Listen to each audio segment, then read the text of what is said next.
have a branch from a yew tree, not a branch, a little sprig.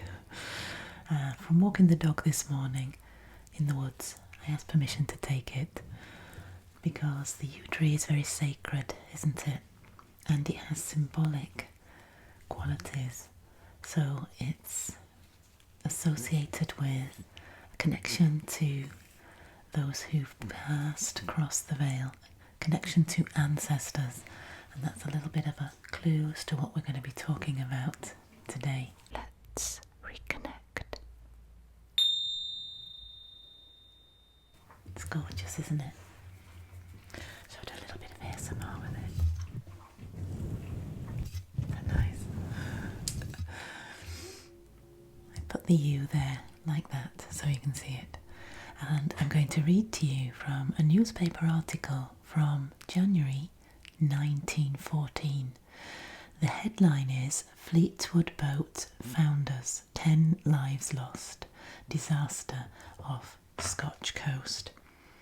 Quite a gloom was cast over Fleetwood on Sunday night when the news spread that the steam trawler Doris 141 of Fleetwood had foundered on the fishing grounds in the Western Hebrides, and that it was feared that her crew of 10 men had been drowned.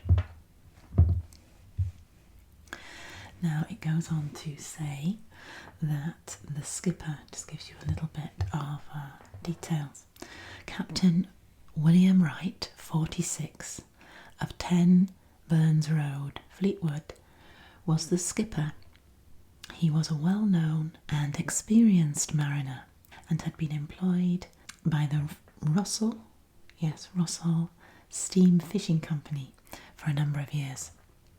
Well, Captain William Wright was, in fact, my great-grandfather. So his daughter, Polly, my grandma, who I did know in my lifetime, and she had 3 children. She had 3 children, in fact.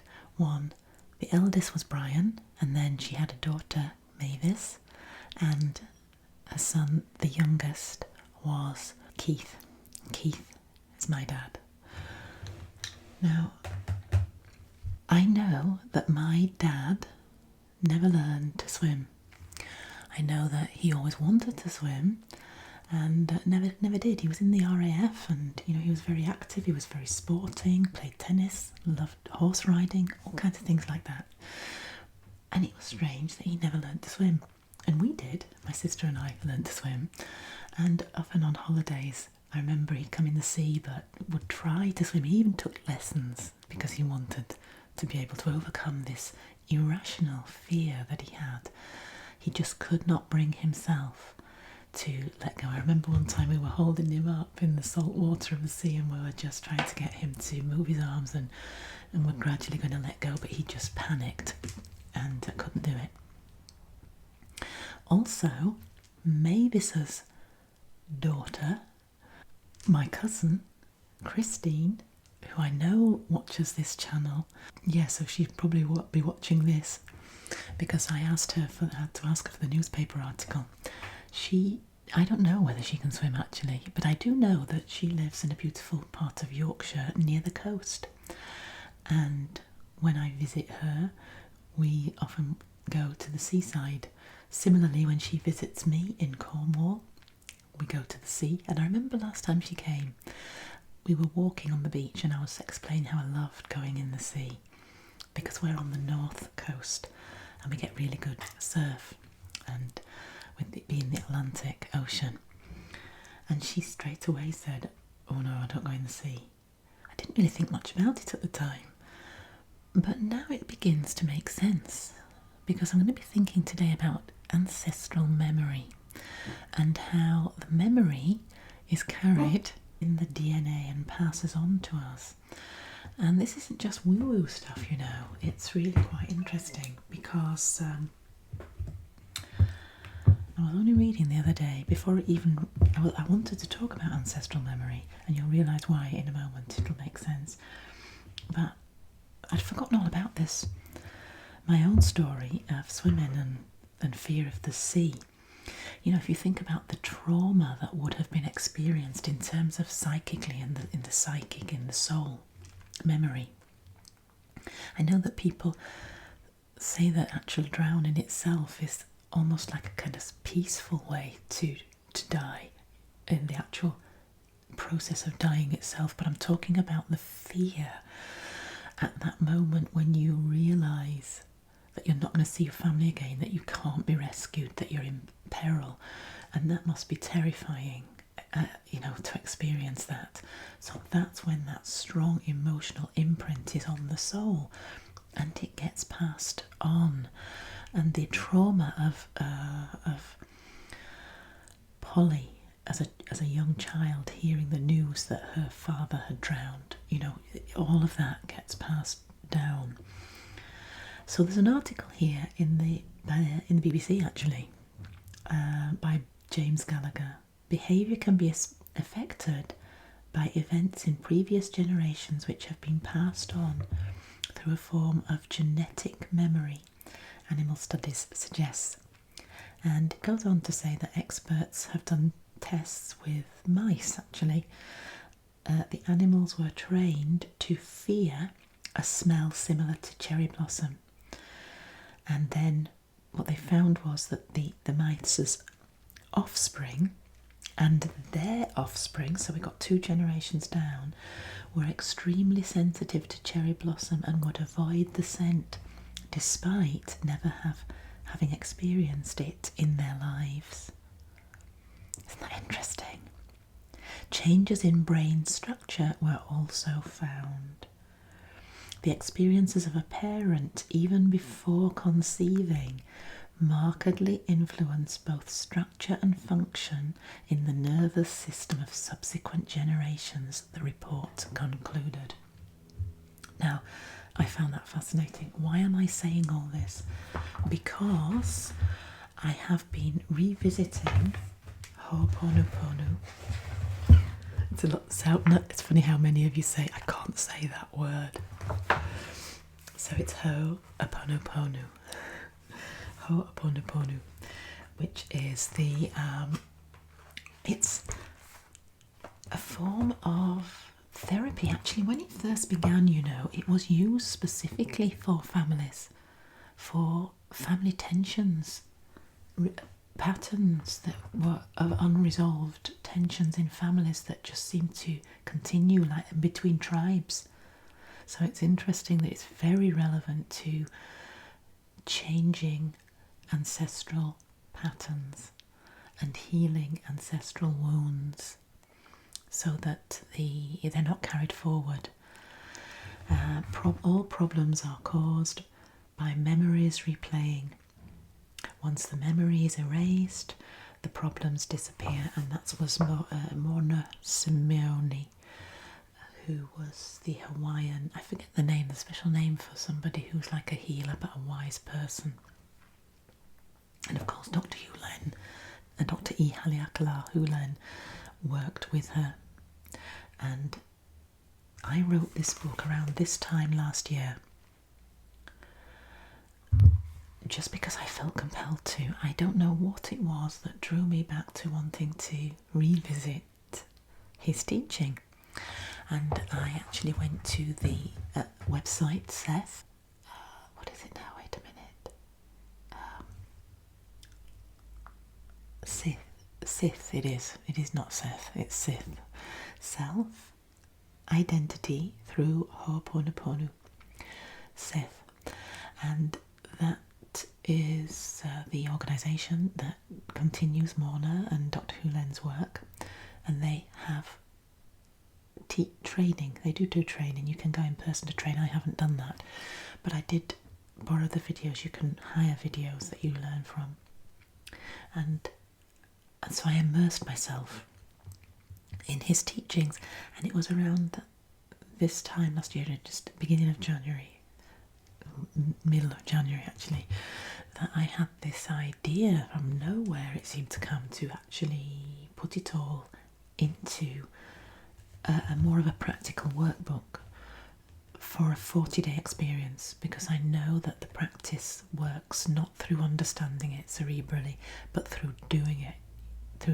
There's parts of the process that seem to not make sense to the rational mind. For example, some of the cleaning tools. You think, that's crazy. How can that work? But you just got to not ask that question. You just push it to one side and try it and see. So I wanted something that would take you on a journey. And I started writing this book, my forgiveness journal, 40 Days of Ho'oponopono. And it wasn't long. I'd only just started to write it. I needed to know how to spell Dr. 𝐬𝐸's name because it's so unusual. And I went online, looked it up, typed his name in Dr. 𝐬𝐸 Ho'oponopono, and there was a tribute to Dr. 𝐬𝐸. And I thought, I didn't even know that he died. When did he die? How come I didn't hear about this? I thought that there'd be something on some of the communities, on social media, and I would have found out about it. So I looked, and I could not believe my eyes of the date that he died was just 3 days before I started writing this book. And I found that staggering. It made me realise that this has to be passed on. We need to keep remembering his work and doing his work. I'm very reluctant to say that I'm going to be teaching it. I'm not going to be teaching it, but I am going to be doing it for Lent. And I'd like to invite you, those of you who want to join me. So this book, I know some of you have it already. I didn't get it ready in time last year, even though I started writing it. I had actually finished the book, I remember, as Lent was approaching, but I just wasn't used to the process of Amazon self-publishing, and I kept uploading it and it wasn't quite right, and I had to make lots of adjustments, and they kept coming back to me and saying spine isn't the right width or whatever, and telling me stuff. And anyway, eventually I managed to get it done, but not in time for the beginning of Lent, and I determined that this year I would. So we work our way through, and it's an introduction to the process with little activities, little reflection or opportunities for you to write a response to it as you go through. So I stand by as it is. I will be sharing it with you. If you have the book, you can look at it yourself, but I will be coming on in some form every day. Not committing to making a video every day necessarily, but for those of you who want to do Lent with me, I'm just glancing through now. Yeah, each page. I've already started doing a little bit of that, but I'm going to revisit it. Some of this I've started filling in. Talks about cleaning tools, talks about the breathing, because there is a special breathing technique. About the subconscious. It really links with our work with Jung, actually. The inner child, you see, it's all about cleaning those patterns in the unconscious. And about the cleaning tools, which are fun. There, I'll give you a little clue. And also I link it with the teaching of Jesus, because it's approaching Easter. Think about how that relates to the teaching Jesus gave as a wisdom teacher. And I do think that there is something there that's about a new kind of atonement theory, if you like, a transpersonal or depth psychology reading of atonement. And I love it. I just love it. It really summarises all that I've been learning over the last couple of years, certainly, and sharing with you on this channel. So I'm not going to commit to making a video every day, because that would be too much. 40 days. I can't quite do that, and life goes on. But I will be doing it. And so if you're not subscribed already, please do subscribe, because then you will get a notification. They might just be shorts, they might be a little live, they might just be a post on the community tab. But if you wanted to check in to see what I've got to say about my journey, and I'll just come back to that in a moment, then yeah, do subscribe. Go on to the channel and just check, because somewhere there'll be something every day. The reason I said my journey is because the teaching of Ho'oponopono is this teaching of being 100% responsible. And I do know that on the Sith program you have to sign to say that you won't teach it, you promise not to teach it, because it's not something that can be taught. Because if you're teaching other people, you're not fully understanding it. So for example, if I'm 100% responsible for everything that shows up in my life, and then I try to teach someone else so that they'll know how to make changes, there's an assumption there that the change is outside of me. I don't need to teach it. It's not about anybody else knowing this process in order to change the world. I'm 100% responsible. Do you see? Anybody that does Ho'oponopono is taking on that philosophy and that teaching. So strictly speaking, it can't be taught. So that's why I will simply be documenting and sharing my own journey through it. And you can, if you want to comment about your journey, that's entirely up to you. But I can't imply that I have anything to teach you. Okay, this is about being a teacher and going into the field of oneness and making adjustments. So we start by thinking, this idea came to me earlier about running a race, a relay race. And in a relay race you have the baton and you're all spaced out and you run around the track and you run your little bit and then you pass the baton on to the next person. They take it, then they run for a little stretch and then they pass it on. And that really is a lovely illustration of ancestral lineage, really. And the memories are all there for the person running. They are the one with the feet on the ground that can make a difference. They're the only one running. And although the ancestors are looking on in spirit and are cheering us on, and the ones that are still to come actually are waiting in anticipation for their turn to run, yet only the person with the baton is influencing the game. And in terms of ancestral memory and cleaning of memory, it's our turn to step up and make a difference, because only we can do it. Only we can change the program by understanding how the game works, going in and taking responsibility and cleaning it up, so that DNA is actually changed. Yeah. This links to reconnective healing so much as well, because Eric Pearl often talks about reconnective healing changing the DNA. So I do think that, that these different practices do dovetail. They are complementary to one another.